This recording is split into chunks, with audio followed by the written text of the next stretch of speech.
So welcome to tonight's Farm Advisory Service webinar on alternative livestock. I'm Laura Henderson, an agriculture consultant with SEC Consulting based in Elgin. I'm joined tonight by Neil Wright from Matheson on the outskirts of Elgin here in Perthshire. Neil runs organic and commercial sows, chickens, sheep and arable. And also speaking tonight are Lauren and Andrew Houston from Glenkilrie in Perthshire, where they farm sheep, suckler cows and deer. Over the next hour, Neil, Lauren and Andrew will give an overview of getting started with pigs and deer farming. They'll highlight the opportunities that are available to new entrants, and they'll be able to share first-hand experience of doing so as they've been new entrants themselves. Okay, we're good to go? Yep. Let's see. Okay, good evening. My name's Neil Wright. You have to bear with us. This is the first time I've done this. So I'm just going to talk to you a little bit about the opportunities for new entrants in pigs. I was fortunate enough to be a new entrant, so I'm not an existing farmer. Can we just go into the next slide? Yeah. So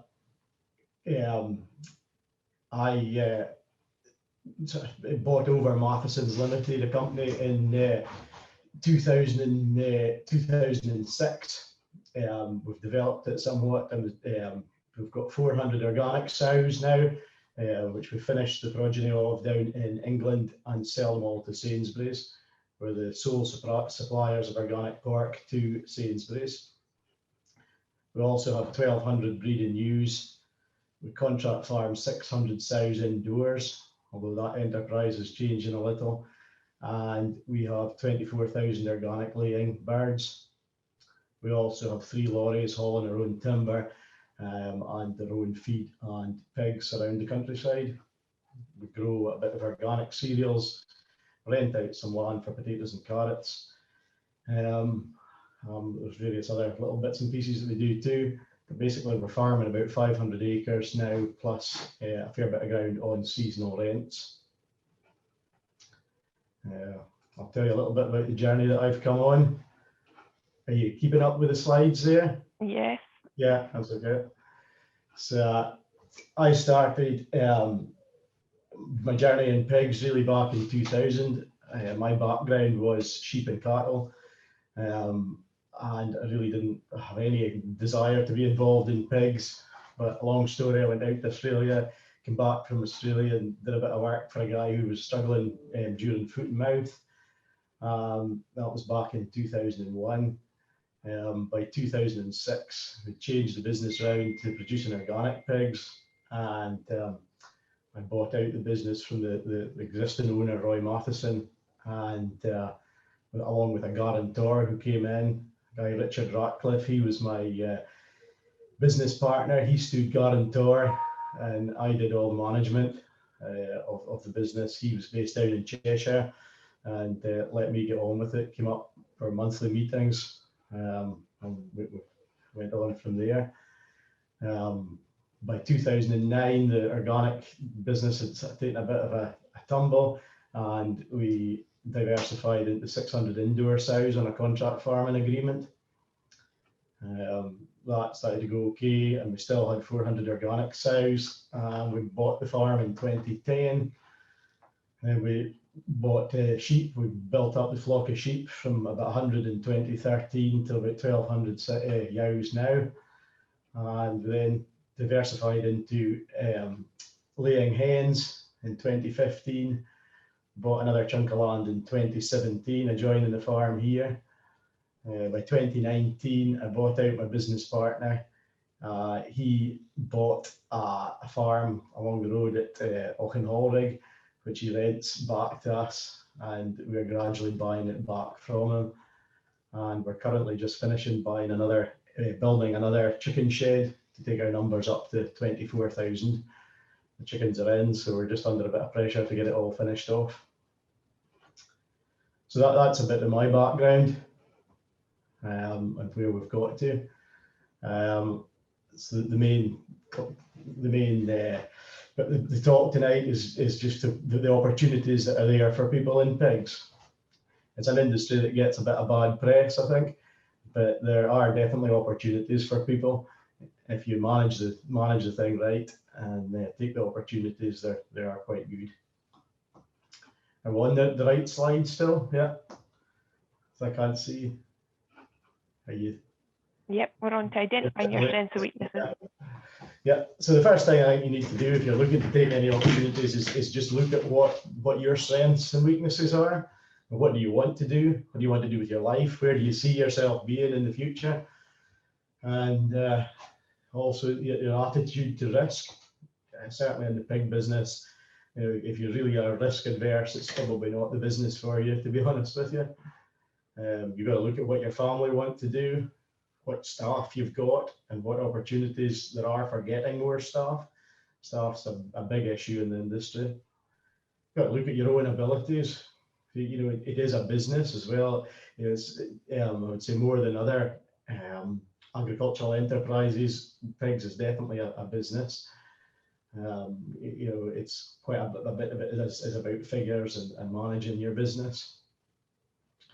Location is very important, especially up here in the north of Scotland. You've got to think of where you're going to sell your pigs, what extra cost that's going to be, what the legislation is to hauling pigs. That's continuously being tightened up, and that's proven a lot of difficulties for people.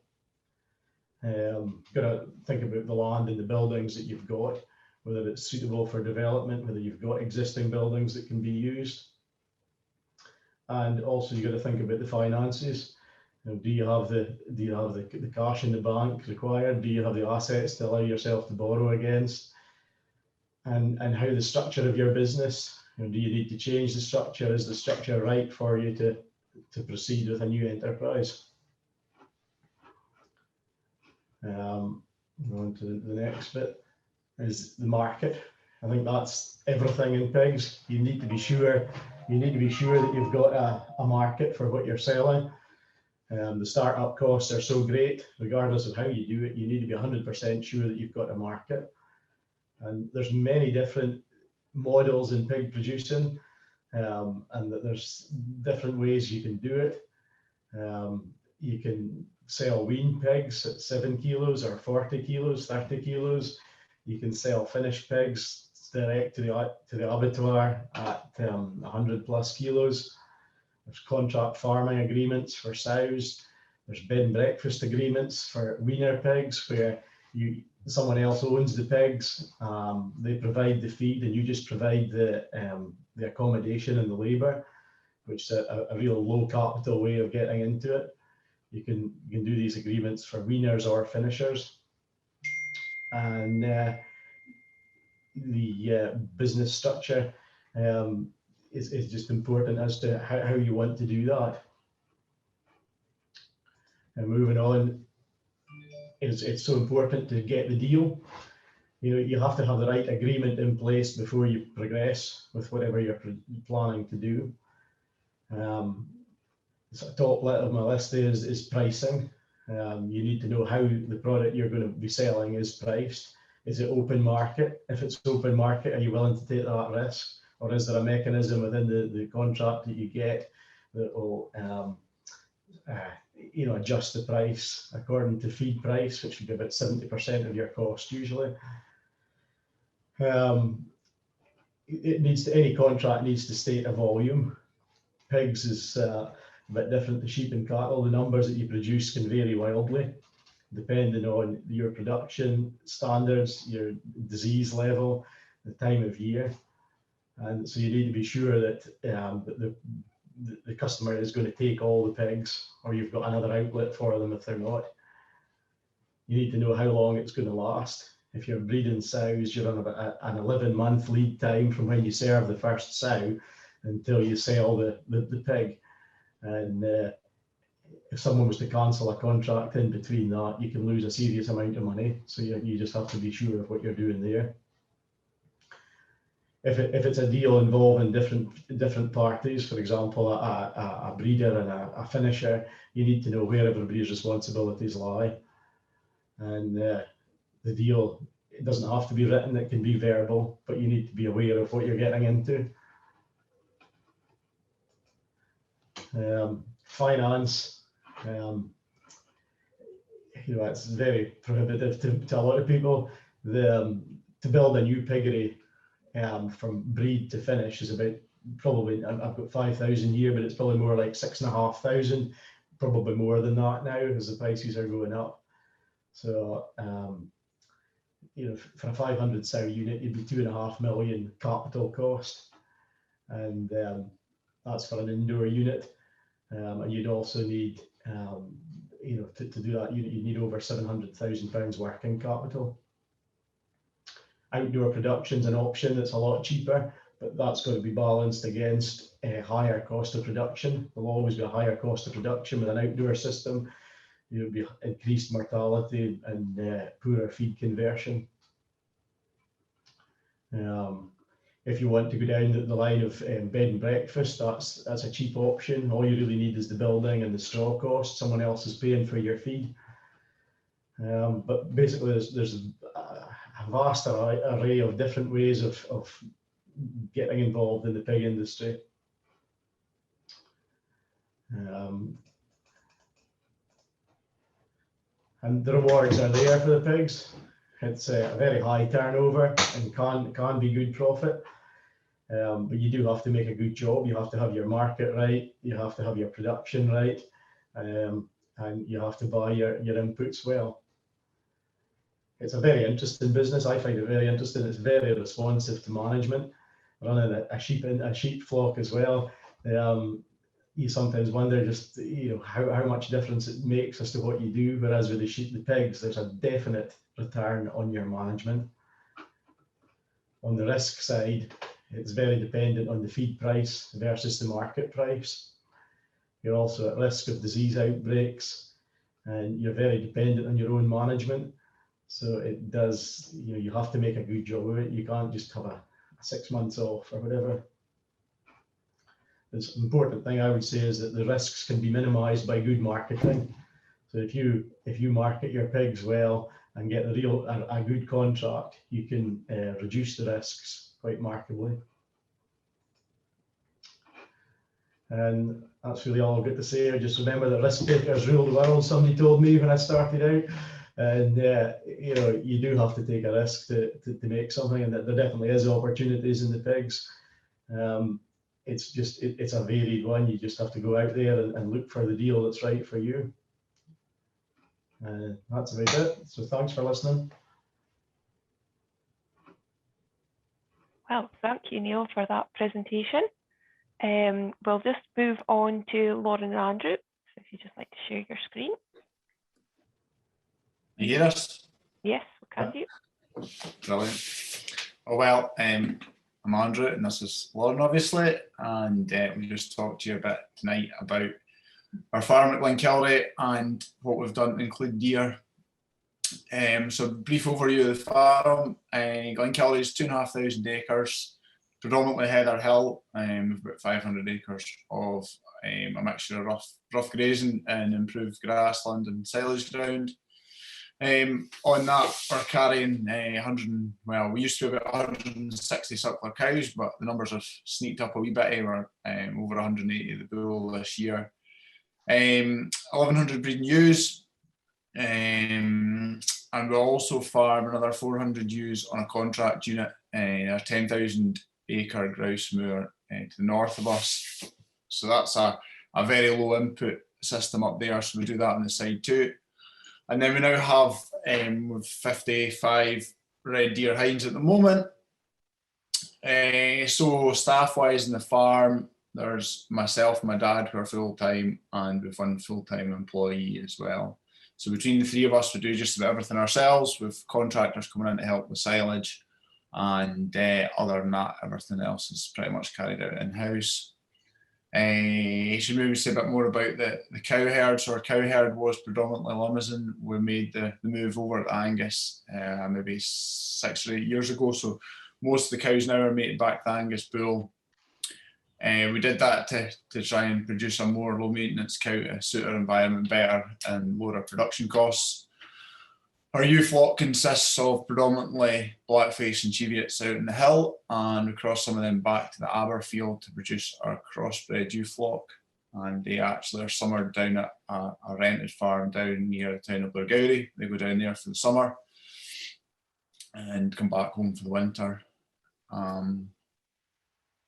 So yeah, that's probably a pretty good overview of the farming operation. We're wee bit about the location for those of you who don't know, we're just on the southern edge of the Cairngorms National Park, 13 miles north of the town of Glenkilrie. So we're kind of halfway between Glenkilrie and Bramar, if that means anything to anybody that's been on that road. You drive right through the middle of our farm.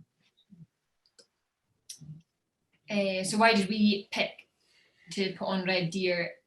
Firstly, Andrew and I are really passionate about red deer. We've got a lot of deer running here naturally anyway, but all marauding stags, so they come to us mainly when there's a big dump of snow, and one day you'll have no wild stags here and the next day you'll have 500. So Andrew's quite a keen stalker.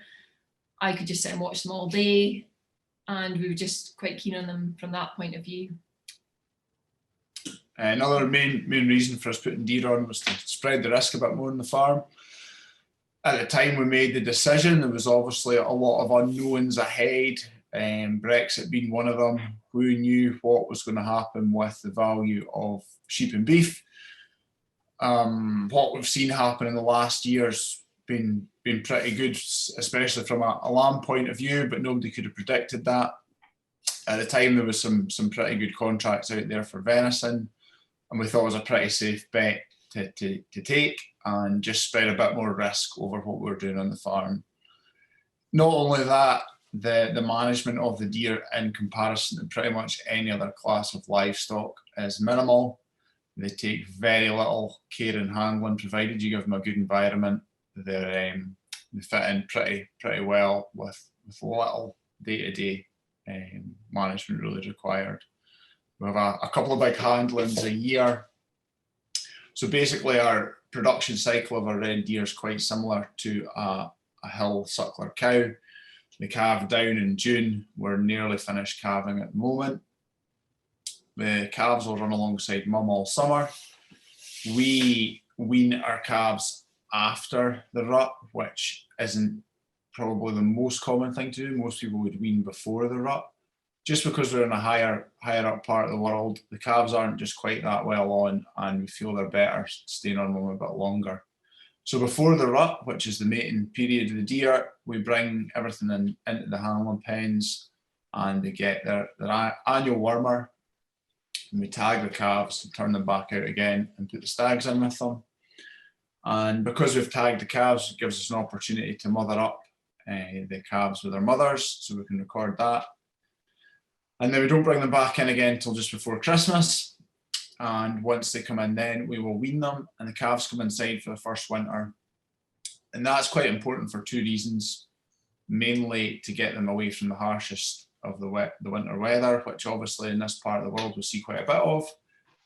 But secondly, to quieten them down and socialise them. So they come in the shed at the start of the winter and they're like terrified rabbits huddling in the corner.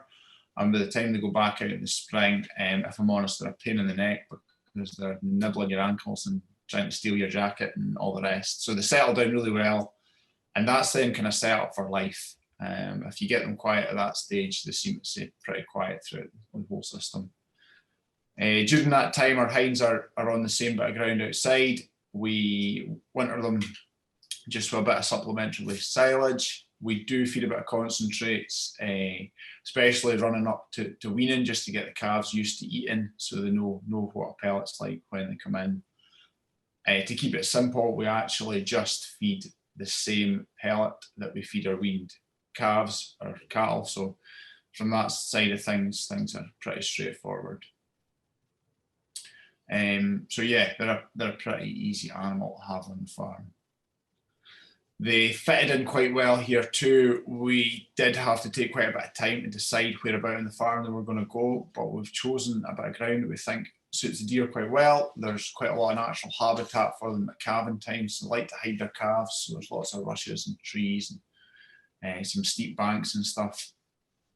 probably should say at this point, before we went into deer, we went to a lot of venison advisory meetings, and the advice from those tended to be put the deer on your best bit of ground, and that's what most farmers that were going into deer were doing, because they were kind of turning over a deer altogether. Whereas here, the type of ground we've got, the best of the ground is required for silage, and we didn't want, we wanted the deer to fit in and almost take the more northerly bit of the farm. Andrew was going up there lambing into sheep, and it was quite a lot of work going all the way to North Farm. Whereas now having the deer there, Andrew was up and checks them most days, but you wouldn't need to even go near them. So yeah, no, they fit in quite well, and it's kind of condensed our sheep and beef operation a bit more, having them on a kind of extremity of the farm. Found also that venison is becoming increasingly popular. I think it had been seen previously as quite an expensive meat and not something that everyone, could have had as their staple in their diet. Whereas I think the attitude towards that's changing. So when we started into this, there was a lot more people eating venison and becoming interested in eating venison. It's a great meat, it's really lean. And the demand for it was there, because I don't know what the figures are now, but when we set out to put deer on, the country were importing something like 30,000 carcasses from between Poland and New Zealand. So there was definitely, and I think there still would be, a gap for anyone who was wanting to get started in that. So these are kind of just our important factors to consider. Fencing is a huge part of it. When we bought the deer, talk about taking risk, Neil, we bought deer and had not an inch of fencing up, and it was just because we knew we wanted to do it. We'd talked about it, we'd been to the meetings, and the opportunity became available. So we bought them and then started fencing. So like Andrew tell you about. Yeah, that's really the scary bit in deer farming. What I would say anybody thinking about it is, if you look at it like you're going to have the best fenced sheep and beef farm in the country, if it goes wrong with a deer, you've got someone good to fall back on. The money you spend, it's a lot of the time, but it's a huge benefit to your farm. So although it's daunting, don't be put off. We managed to save a bit by doing all the labour ourselves. I quite enjoy my fencing anyway, so I kind of just seen it as a big winter project. However, it's turned into a 3-year project, and it's not quite finished yet, but we're getting there. We have a 2-metre high fence round the boundary, and with 2 major kind of paddocks, 2 blocks fenced off permanently as well.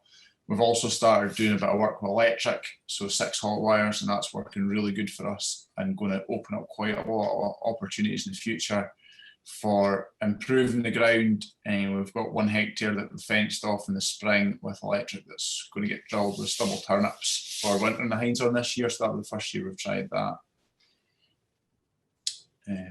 So winter, all our calves for the first year inside.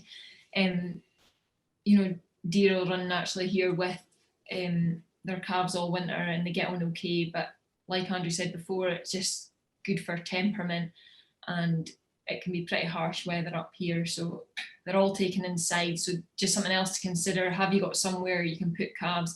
The only thing we really had to change with the shed was putting on a deer gate and heightening one side. So it didn't take too much investment to change that, and they actually don't need very much space. They're very cost effective when it comes to straw. How much do you think they use over the whole winter? A fraction compared to cattle. Their dung's much drier. They're probably more like sheep to have inside than cattle. And shed wise, you can convert cattle or sheep buildings very easily. You can make them fancy if you want, but you can actually get away with doing very little if you want to. Our next issue was sourcing breeding stock, and with hindsight, we would have probably gotten on much easier than we did. It was kind of thought when we first went into it that it was really difficult to get breeding stock. The opportunity came up and we flew at it, and it was well, the guy we bought them from had no real handling facilities. It was just a complete nightmare. But now that we know more about the industry and know people in the industry, there is so much opportunity there for breeding stock. There are stock out there. So we wish we'd known more about that initially.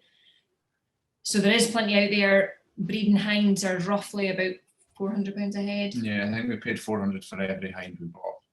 Which seemed to be, and they're quite a good return on them. So we hopefully will get about, so if we hind bred on farm, we'll hopefully get 10 calves out of her, and then a cull hind sells on for about £200. So, you know, there's not much depreciation there. So there is the availability of breeding stock. It's just speaking to the right people. Yeah, and then another major thing to consider, which we've kind of touched on already, is the management and how you would want those animals to fit into your existing system. And remember, just because you've fenced off a field to put deer in, it doesn't mean to say you can't put other classes of stock in. There is a couple of disease issues to consider between sheep and deer. We've kind of had them segregated completely, but I know it is possible to kind of co-graze, and you can mix them at times, but maybe do your homework first. But yeah, have a look at your farm if you're thinking about it, and take time and make your decision on where they're going to fit in, and think about how they're going to be handled too. That's quite a major consideration. There's no point having your handling system and the area the deer are in far apart. It needs to kind of all be quite well integrated, because it's not like you can just let them out a gate and run them down the road. They do need to be contained all the time. Having said that, they are remarkably easy animals to work with. The first year we never had a handling system, and we actually sorted them all out in the back of the Ivor Williams trailer, which maybe wasn't the best advert, but it kind of proves just how easily they can be handled. Same with handling all livestock. If you keep calm and plan what you're going to do, and don't be scared to just stop and come back another day, then you'll not have any issues handling them. And just jump to management, but also market. We have chosen to direct market everything ourselves. We did that for two reasons. The larder was started because we needed a market for the deer, and also to give me some employment at Glenkilrie. I work as a nurse, and the closest hospital to us is an hour away. They did 8-hour shifts, and driving all that way and back for 8 hours wasn't worth it. So the hope was that Glenkilrie Larder would in time give us income for our family, and that's one of the main reasons we chose to do that. The second was there was limited markets for the investment that we had made at the time. And again, with hindsight on that, we're pleased with the route that we chose, because when COVID hit, the wholesale markets for deer kind of crashed. They were down to about £1 a kilo, where we maintained our sales the whole way through. However, I believe that's back up about £5-6 a kilo when you're selling venison, and the cooperative is first venison. So most of the deer that are farmed in this country go through first venison, and that all goes down to Waitrose, isn't it? Yeah, I think the Dovecote Park, I think, have the abattoir for that, but we don't do anything with them at all. But that's the kind of main commercial route. And the other thing to consider is just contacts. This has been such a friendly industry to be in. Everyone's so willing to help, and there is advice out there and plenty of people to speak to, so just ask. Kind of said those are our main costs. So it's the fencing, your handling facilities, time as well, because not only will we take the time to do the fencing ourselves, but you just need to take your time with them. We've never had a problem, but you just need to consider that you maybe need to take more time with the deer. Like I said, we've never had a problem with that, but the temperament of our deer are pretty remarkable, actually. Yeah, we've eat out your hand. We've been to look at some others in the kind of last few months, and been quite pleased with what we've achieved with our own ones when we've seen other herds. You know, if you put the time in initially, you'll have a pretty tame herd, and it does pay dividends in a long-term picture. So yeah, there's lots of options when it comes to your fencing and handling facilities. Where our deer are, there was no existing buildings, but that's probably the cheapest way to get started with the handling side of things. If you've got an existing building with decent walls, you can probably build a system quite simply. We actually were visiting a deer farm not far from here a couple of weeks ago, and they had an old grain shed with a couple of pens and some good gates, and it was remarkable how easy the deer were to handle inside it. Fencing wise, you'll see in the picture there, that is pretty much our standard fence. So that is 1.92 high net with a top wire on it, and still to get the lashing rods put on to keep the strain in the centre of the net. We used a crusoted octopost, basically because we wanted to put the longest lasting post in the ground we could. Obviously, it's a big cost in materials, but it's an even bigger cost if you have to go back and do it again. So we wanted to make it as good as we could. I know some guys have used the steel Clip-X fencing and gone really well.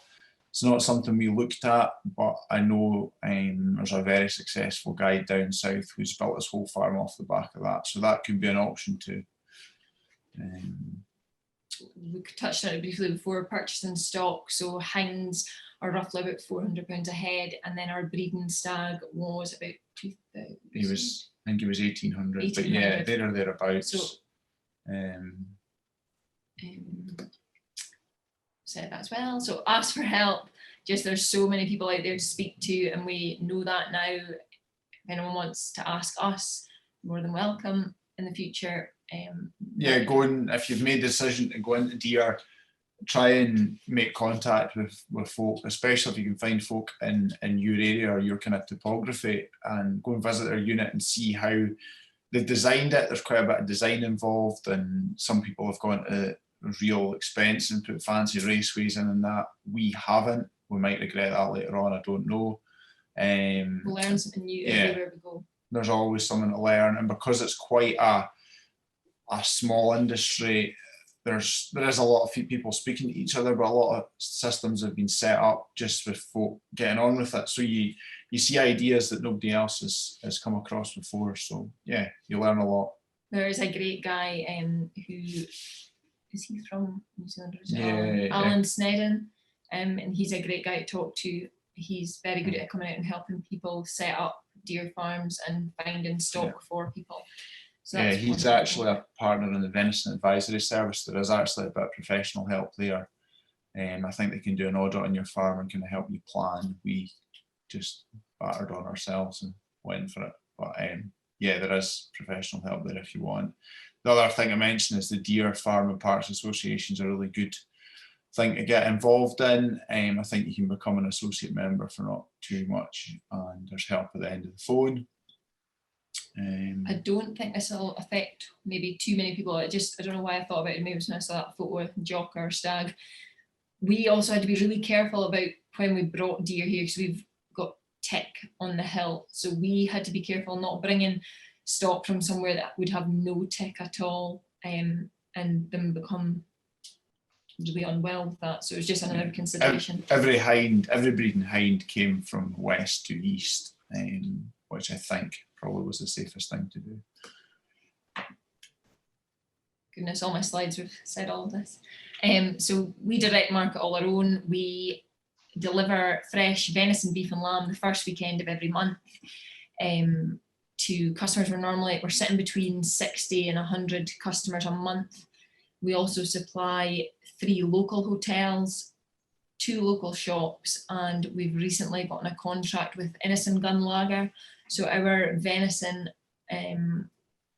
burger is on the menu in their tap rooms across Scotland. So that's quite exciting for us. And our venison black pudding. And our venison black pudding, which is a little exciting new product that we have. So not many people can say they've got venison black pudding, so it's good. We said a bit about first venison, and then your other option is local game dealers, but I don't think the price would be that great at the moment, because during COVID there was such a backlog of wild venison, so the price wasn't great for that moment. So that's that. Our other things to consider if you do decide to go down the direct market and route is butchery. who's going to do your butchery. So our butchers are excellent, really can't fault them. The only thing is they have no space for anybody else. So just make sure that you have somebody lined up to do the job for you if you decide to go down that route. I know they have something like a 6-month waiting list for anyone else, 6 months, a year for anyone else that they want to take on. So just make sure that's in place. We were very lucky. We set our plan out and we had everything ready to go, and then we phoned up the butchers and said there was beasts coming down, and just by a good chance they had space. Had we been that foolish, 6 months later our business probably would have crashed the first hurdle. So just make sure. yeah, get that lined up before you do anything, because it is a challenge. Obviously deer aren't something everybody can handle, although most people could probably butcher them, and getting them slaughtered is a slightly trickier game. There's a few options on that side of things. So all our deer go live to abattoir, which is quite good because it gives us the same traceability as our sheep and our cattle. However, it is legal to actually field shoot farm deer, but then you do need a facility on farm to hang them and sort them out. So yeah, have a look. I think there is another abattoir opening up, but I'm not sure what the story is there. I think it's just getting built just now. Do your research when it comes to pricing. We sat for hours with a big spreadsheet on Markey's prices, Tesco's prices, everybody's local farm shops that we knew of, and went through where we wanted to sit in the market. We spent a lot of time doing that. Also consider what it'll cost you to make different products. So like, for example, this time of year, everybody wants burgers, everybody wants sausages, and that is an extra added cost. We did our first butchery in the winter, so we were a wee bit naive with regards to that. So just to be very careful when you go out with your pricing. Make sure you've got customers lined up. Initially, we never ever thought that we would be selling trade, selling to hotels and restaurants, because we kind of were under the impression if you let them down once, you could lose that trade forever. Whereas they came to us and we gave them that warning, and everyone's been so flexible with us. So there is opportunities out there to do things in a smaller kind of sense. Yeah, we're really lucky. One of the good hotels we put stuff into, they change their menu every few days, so they don't actually want a huge volume of certain cuts. So that's quite good. We get good kind of carcass balance. Carcass balance is actually something you really need to consider. It's not actually too big an issue with the deer. They work out quite well, but when it comes to the cattle especially, that's something we've really had our eyes opened on. It broke my heart.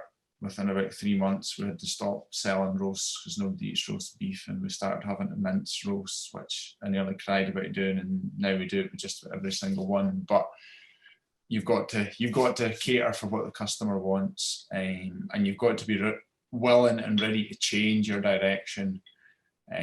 Just because that's what you want to eat doesn't mean to say it's what everybody else wants to eat. So you need to kind of think out of the box at times.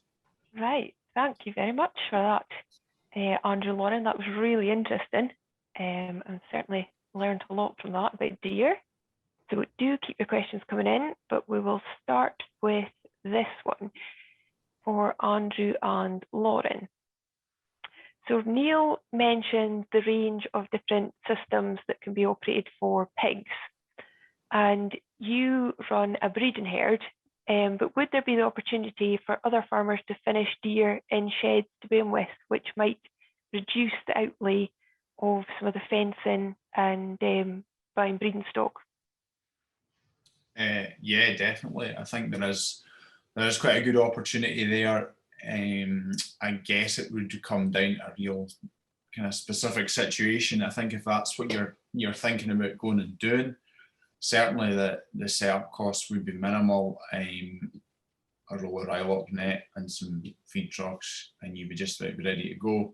Your challenge is going to be finding somebody that's producing calves to supply you. So if you could find somebody in the situation that's numbers were maybe getting on the high side, and they wanted to find a way to maintain their breeding herd and not not have to expand their buildings or anything, that might fit in quite well. Another option would maybe be doing a contract basis where you split the cost the winter. One thing to bear in mind is the deer don't grow an awful lot during the darkest winter months. So there's a few options. One is just accepting that's what they do and be ready to put them out to grass in the spring, because that's when you'll really get your kind of compensatory growth. I know some people give them extra light during the winter, so you can actually increase their growth during the winter months if you give them a bit extra light. But no, there's options there, but again, it would be finding somebody that you can work alongside to make that happen. It's not like you can go down to the market and buy them.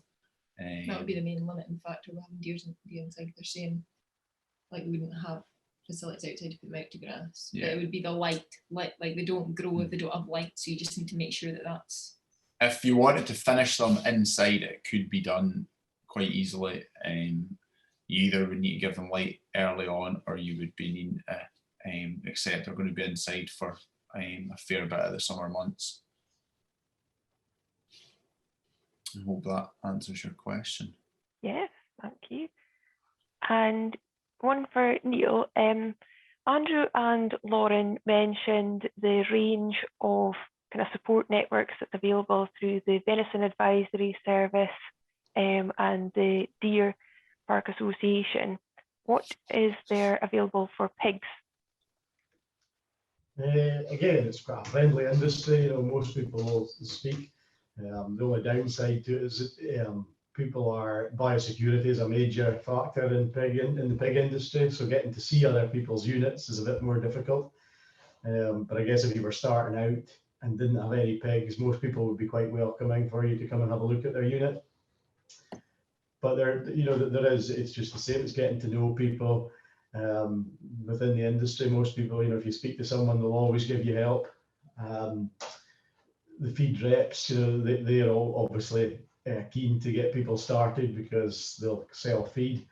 So I would say feed reps. There's the big companies like Caro are the main one in Scotland who are always looking for people to finish pigs. So it's just if you were looking to do a bed and breakfast type agreement, then you'd want to speak to Caro, I would suggest. They would help you out. And as I say, feed companies will point you in the right direction as well. Or you feel free to speak to myself. Point people in the right direction, because it's such a wide variety of different systems in doing pigs. It's speaking to people. You just have to speak to people, and you'll soon get in contact with the right person. Yep, thank you. And another question for Lauren and Andrew. With you doing your weaning post-rutting, how does that work with the stags potentially mating with their offspring?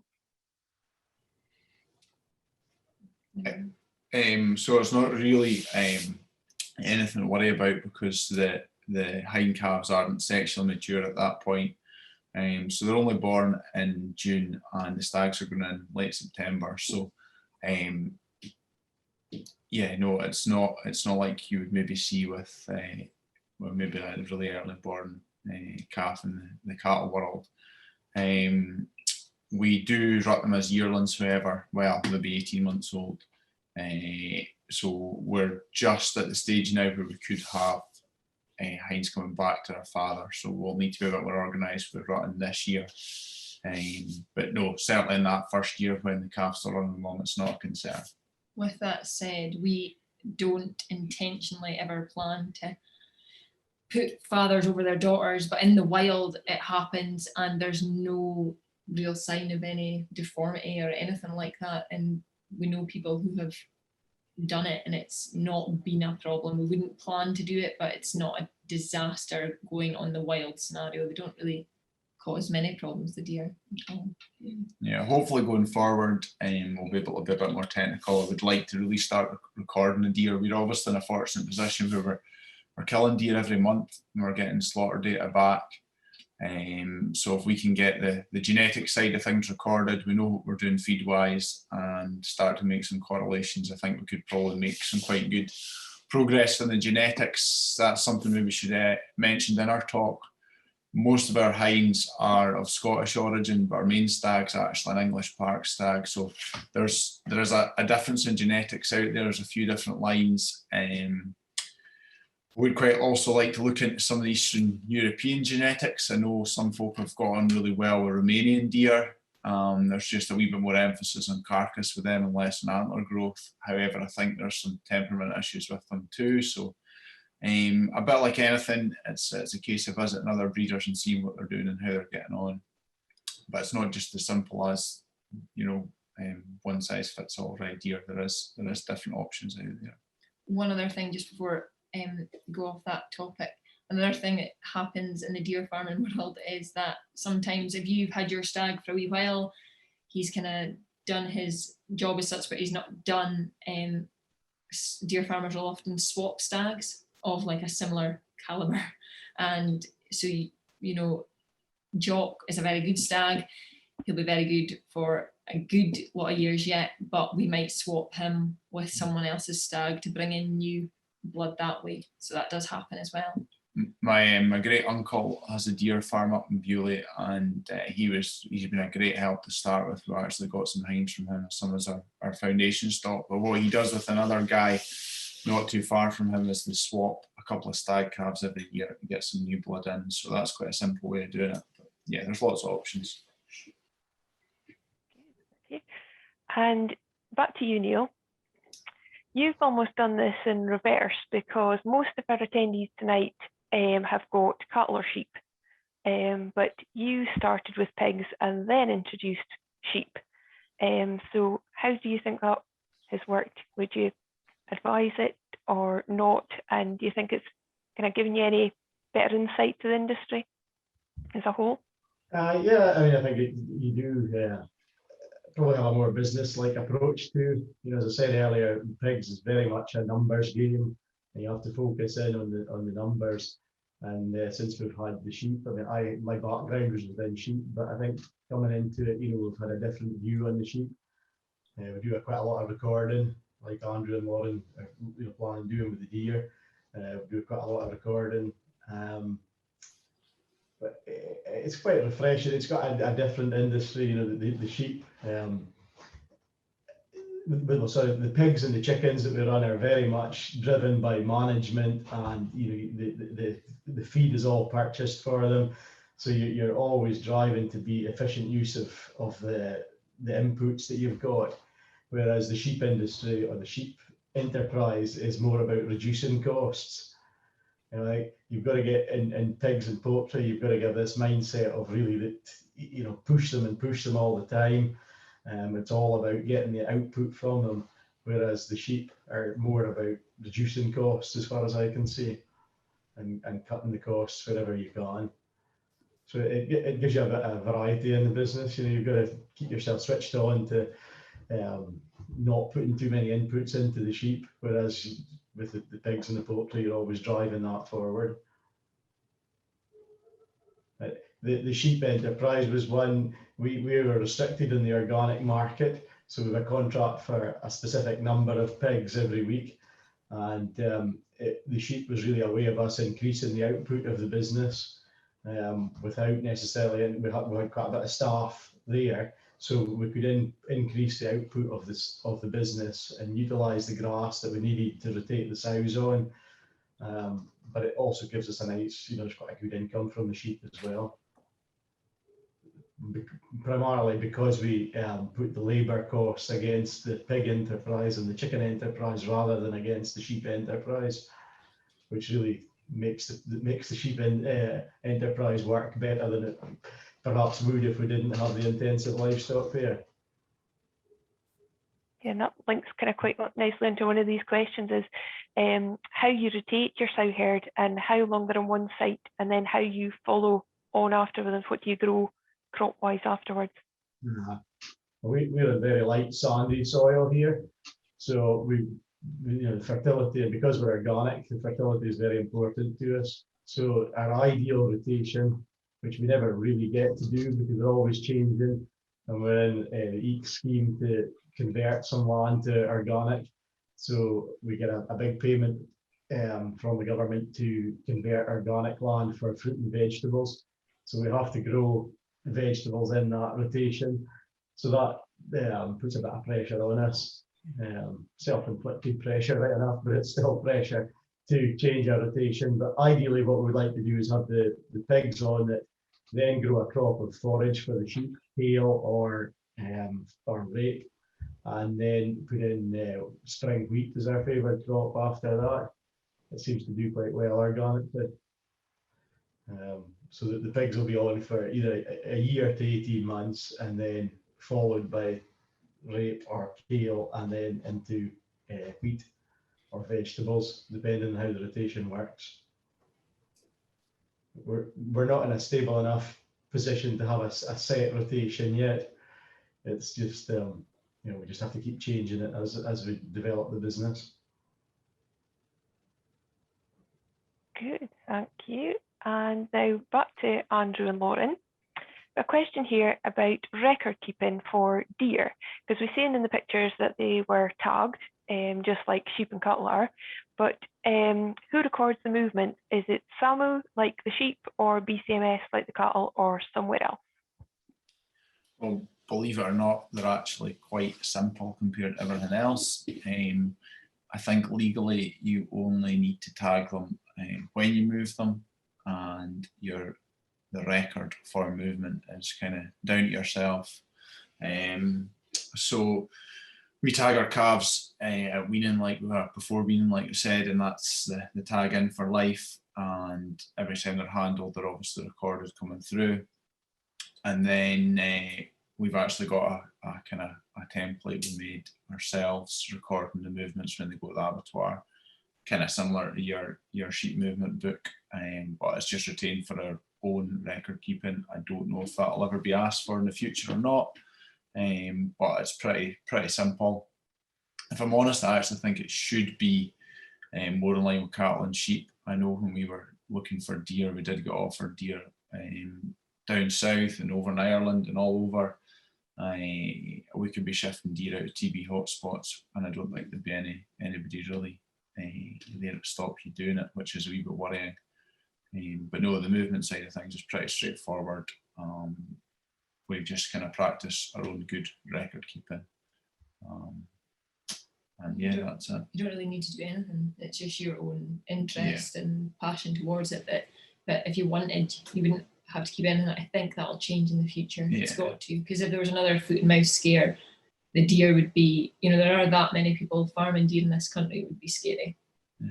Yeah, I think there's a lot more movement of deer now, because before obviously most of them were shot in the field, whereas now they're going to proper abattoirs, so we're seeing more movement of them around the country. So yeah, you wouldn't expect a farmer to say there should be more paperwork, but there probably should be. And the situation is quite different in pigs, isn't it, Neil? If you'd like to explain a wee bit on that. Well, there's we have to download an electronic license, so we have to pre-notify of any sheep movements. That's all done online, which is fairly simple. And then pigs go into slaughter. There's no requirement for identifying pig weaner movements. There's no requirement for doing that, or not individual identifications. We don't need any tags on, but when they go for slaughter, they get what we call a slap mark, which is a tattoo. We just slap the pigs with basically letters with needles on them, or needles in the shape of letters, and dip it in ink and slap them onto it, and that gives them a tattoo that goes right through with it. As long as the skin's on the pig, that's there on the carcass. So it's a lot easier than the sheep and cattle for the recording system, to be honest with you. There's no requirement for these individual movements. But the pig industry tends, we don't tend to move pigs to different holdings. They'll go to, it's a structured thing, so they'll go from one breeding unit to 4 or 5 different finishing units. So it's not like, I don't think there's any pigs now sold through markets in Scotland. There are still some in England, but basically all the pigs will go to a known home. So the risk of disease is far less than it is with sheep and cattle. And there's very few commercial pig farmers would ever, the last thing we would ever do is swap a boar between us and a neighbour or another pig producer, because the disease risk is just too high.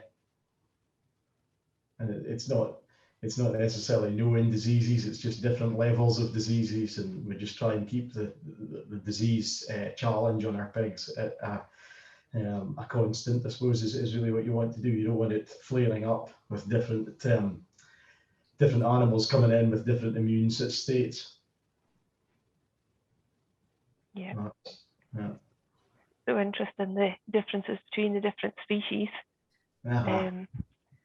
And Andrew and Lauren, we have someone asking here if you would be willing to let people have a wee look around your farm once COVID is all over.